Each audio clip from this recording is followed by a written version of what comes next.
اور اگر ہم انسان کو اپنے پاس سے نعمت بخشیں پھر اس سے اس کو چھین لے تو نا امید اور ناشکرا ہو جاتا ہے، اور اگر تکلیف پہنچنے کے بعد آسائش کا مزہ چکھائیں تو خوش ہو کر کہتا ہے کہ سب سختیاں مجھ سے دور ہو گئیں۔ بے شک وہ ہے ہی خوشی میں مست ہو جانے والا، بڑا فخر جتانے والا۔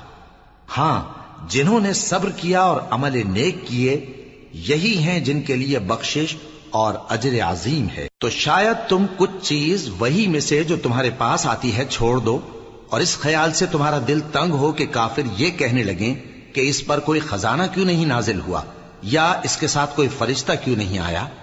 اے نبی، تم تو صرف نصیحت کرنے والے ہو، اور اللہ ہر چیز کا نگہبان ہے۔ کیا یہ لوگ کہتے ہیں کہ اس نے قرآن از خود بنا لیا ہے؟ کہہ دو کہ اگر سچے ہو تو تم بھی ایسی 10 صورتیں بنا لاؤ، اور اللہ کے سوا جس جس کو بلا سکتے ہو بلا بھی لو۔